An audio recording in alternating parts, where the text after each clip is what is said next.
Hey everyone, welcome back to another Safari LTD review. Today we're taking a look at their new 2020 Dilophosaurus. I ended up getting this figure directly from Safari. It retails for $9.99, and as always, I'll leave a link in the description to Safari's website if you want to order this figure for yourself. Over the last few years, Safari has been giving us updates to some of their older figures from back in their Carnegie collection days, and this Dilophosaurus is the newest dinosaur to get that updated treatment. I ended up picking up 6 figures total from Safari's 2020 lineup, and this Dilophosaurus is definitely the smallest figure in the lineup this year. And since we're talking about size, let's do a couple quick measurements. This figure is from nose to tip of the tail, about 6 3/4 inches long, and just under 3 inches high to the top of that crest right there. So Dilophosaurus was a large early Jurassic theropod, reached length about 23 feet long. So with those measurements, that put this figure somewhere in the 140 scale range. Moving on to the pose of this figure, if you saw the promotional images, it did look like this figure was going to be a tripod, but you can see right here, the tail is off the ground. You just have to position this figure just right. So I don't have the feet lined up right. The tail does rest. If you just push it forward a little bit, it should balance on those toes to lift that tail just off the ground. So I think that is really cool that this is a bipedal Dilophosaurus and not a tripod. Moving on to the color scheme, this is definitely the dullest looking Dilophosaurus figure I've ever seen. We're usually used to seeing them in bright colors, but this very bland coloration actually doesn't bother me. It's primarily all different shades of earth tones. You got some dark browns that slowly go into lighter browns. You got some banding along the tail. The signature head crest are done in a bright orange, and I really like the blend of browns on this figure. It really brings out a lot of the details. There's a nice dark gray wash going over most of the figure that really brings out a lot of nice little details. So this bland coloration really doesn't bother me on this figure because I think the paint scheme is actually really nice on it. If I could just pull in a little closer, you can see what I'm talking about. You can see a lot of nice details with that dark gray wash over. It just brings out a lot of all that blending of all those browns. Yeah, like I said, it's not the prettiest looking Dilophosaurus, but I do like the way the paint scheme was executed on it. I do like all the stripes along the tail right here, and the crest is done in that nice bright orange color. And since we are on the head, let's discuss the head right here. You can see the eye is painted yellow with a black pupil. Now the head on this figure is where I have the biggest problem. I don't mind my theropod figures sculpted with their mouths closed. Doesn't bother me at all. They all can't be screaming their heads off, but just the head shape on this Dilophosaurus just kind of bugs me. If you ever look at the skull of the Dilophosaurus, it usually has a notch right here, which is a signature of Dilophosaurus, and I feel like it's just lost on this head sculpt right here. You just have that thin black line for the mouth, and you just really can't see that definition of the skull detail. You just can't see that signature notch. And the nostrils look a little too close to the tip of the snout. Dilophosaurus nostrils are actually a little bit further back than most theropods. But I'll say one thing, there is a gloss coat on the nostrils that give them that wet look. So that is a very cool touch on such a small model. I think part of the problem is that this is such a small model. It might have been tough just to get that sculpt of the notch on the skull down.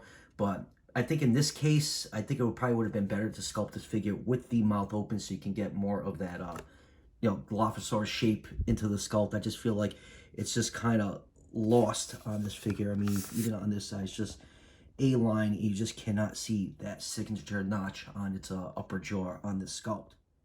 I mean, depending what angle you look at it from, if you just turn it to the side a little bit, yeah, you can see a tiny little notch sculpted in there, and a little bit on this side, but now, for me, I wish it was much more clearly defined. It really wasn't that slight looking if you look at the skull reconstruction on this animal. So yeah, the head is the biggest issue I have on this figure.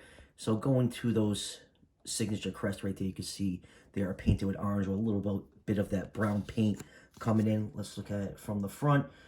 They are a little bit thick. They were very thin on the animal in real life, but if they were sculpted any thinner, these would easily break off. I'm sure they would be an absolute pain to mold if they were sculpted any thinner.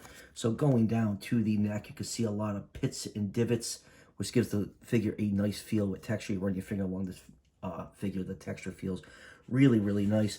Going down to the hands, you can see the hands are well sculpted. The claws are painted in black. You can see more of that gray wash all over the figure, bringing out all those little folds and wrinkles and scale detail on this figure. And turning it over, the underneath of the animal is all done in an off-white color, and even inside the thighs, all that dark gray wash is bringing out a lot of nice detail all over this figure. And going down to the legs, you can see a lot of nice muscle definition sculpted into the legs. Going down to the feet, a lot of beautiful detail on the feet. You can see the claws are painted in black. And let's turn it around on the other side. You can see the other side of the figure. More of those wrinkles and nice texturing along the body. And going down to that very, very, very long tail. Love all that striping on there. It looks really, really great. This figure does look much better in hand than it actually looks on my camera right now. And turning it over, you can see they gave it a very generous cloaca slit. So all in all, it is a nicely sculpted Dilophosaurus. I mean, I do enjoy the paint scheme. I know some people weren't too crazy about it, but like I said, I just wish the head was sculpted a little bit better. Maybe I'm just being nitpicky. It is such a small model. It might have been kind of tough to get all that extra detail in. But yeah, I kind of just wish the mouth was sculpted open on this thing. I think it would have just looked better in my opinion. Alright, let's move on with some comparisons. I have a couple other Dilophosaurus figures to compare next to the Safari one. First up is the Papo Dilophosaurus, and I really love the head shape on this Papo one right here. Let me just focus in on that. You can really see the notch is very clearly defined, and the nostrils a little further back, but this is a much larger figure than the Safari one, so I guess it is kind of unfair to compare towards that, but this is what I would have liked to see on the head sculpt on the Safari one. And let me refocus. And the other Dilophosaurus figure I have is the Reborn Green Day Dilophosaurus, which is clearly based on the Dilophosaurus from Jurassic Park. And here are a couple of its relatives if you go a little further down its family tree. Here is the Safari LTD Monolophosaurus. And here is the Batat Terraline Cryolophosaurus. Let me focus in on that. My camera is just being really finicky today. And lastly, here is the Papo Cryolophosaurus. And lastly, here it is with the rest of the figures I picked up from the 2020 lineup. The Pachycephalosaurus Concavinator, Edmontosaurus Deinonychus, Chinsusaurus, and there's the Dilophosaurus. So this Dilophosaurus will most likely be the last figure I review from the 2020 lineup. These 6 figures right here are the ones I was most interested in.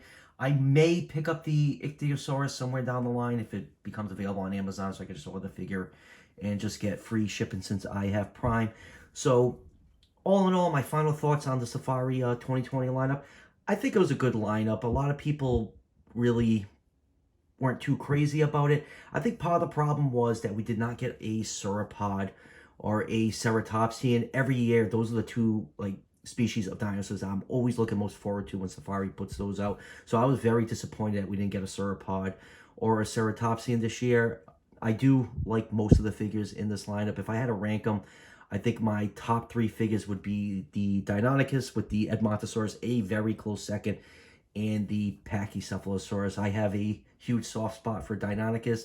If I didn't, I probably would rank the Edmontosaurus over it. I really do like the Edmontosaurus. I just think these 3 figures right here are the absolutely 3 best figures in the lineup in my own personal opinion. So hopefully next year for 2021, we'll get a new sauropod in ceratopsian, because like I said, I always look forward to those 2 particular species of dinosaurs from Safari. I absolutely love Doug Watson's ceratopsians. I think his are among the best in the business, and I love sauropods, so I'm always happy to add more sauropods to my collection. So hopefully we see some more variety next year from Safari. So final thoughts on this figure. I do like this Dilophosaurus. Just my biggest issue is the shape of the head. I just kind of wish that notch was much more clearly defined. Like my suggestion was maybe it should have been sculpted with its mouth open, and they could have probably gotten that skull detail in just a little bit better. But other than that, I think it's a really nice figure. It's a small figure. It does pack a lot of detail in it. I really love the nice little touch of the gloss coat on the nostrils to give it that wet look. Yeah, it's a very bland looking colored figure, but they did a really good job of blending all those different shades of brown. It looks really great in hand. I love the tail striping along the tail, and I love how it balances on two legs with just that tail just being held just off the ground. So for $9.99, it's a good figure. I do recommend it. And like I said, you can easily pick this figure up from Safari's website. The link is in the description.